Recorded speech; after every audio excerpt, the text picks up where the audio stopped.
Remember this? The Viceroy, Mike Davis, tells me, since it doesn't actually say consecutive, that, I don't know, maybe we do it again in 28. Trump 28! Come on, man!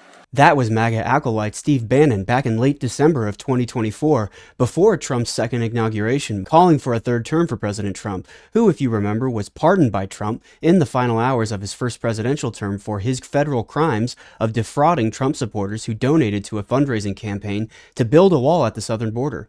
Well, apparently House Republican Andy Ogles from Tennessee was listening to Bannon here because he just introduced a 2-page joint resolution to amend the 22nd Amendment, which sets the current two-term limit for presidents. Notably, Ogles would allow any president to serve a third term if their first 2 terms were non-consecutive, but still prohibits former Presidents Obama, Bush, and Clinton from running again. So this taxpayer-funded bill would only give President Trump the special privilege of running for a third term. But before we dive in, if you enjoy this video and want to support the channel, don't forget to click the like, subscribe, and alert bells before you go. Your support means a lot, and it also helps promote these progressive messages to the YouTube algorithm, which helps its amplification to reach even more viewers. Okay, so first off, Ogles' resolution has almost no shot of being ratified since it would require a 2/3 vote in both chambers of Congress and would have to be ratified by 38 states in order to be added to the Constitution. But it does clearly show how subservient MAGA congressmen and congresswomen are to their Caesar Trump.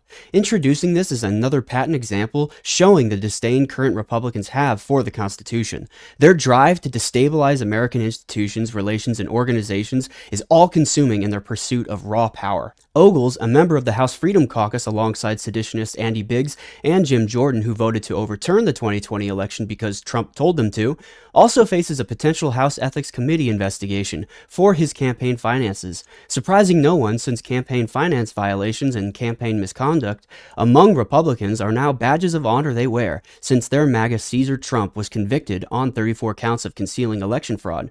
But Ogles' obedience to the destabilizing strategy to supplant the current form of American government that all the nation's veterans died fighting to protect is true to form to the new tactics of ideological subversion Trump and MAGA Republicans amplify in advance for the adversaries of America, like Russia and China, and for themselves in securing more power. Ogles' resolution fits the broader effort to destabilize American institutions, like when Trump signed an executive order to remove birthright citizenship, enshrined in the 14th Amendment. Think about the fact that it takes 2/3 of both chambers of Congress to ratify an amendment like this, and Trump thinks he can just sign an executive order to undo it.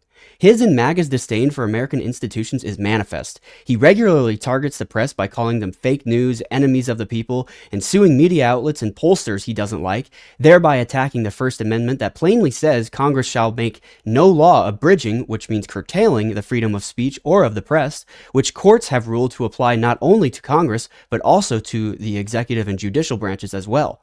In sum, MAGA Congressman Andy Ogles' resolution is less about amending the Constitution and more about signaling unwavering allegiance to Donald Trump, no matter the cost to American democracy. It underscores a growing willingness among MAGA-aligned Republicans to destabilize the nation, which China and Russia deeply desire in order to displace the United States as the world's foremost superpower by undermining foundational principles and institutions in pursuit of power, setting a dangerous precedent for future governance. As they elevate loyalty to one individual over loyalty to the Constitution, the stakes for the survival of America's democratic ideals become ever more apparent. So for the rest of us freedom fighters who actually care about defending the country from a tyrannical Big Brother Orwellian government that Republicans seem to now praise, always remember to stay vigilant, to stay focused on the issues that matter, and to always call out MAGA for forsaking the oaths they swore to defend the Constitution.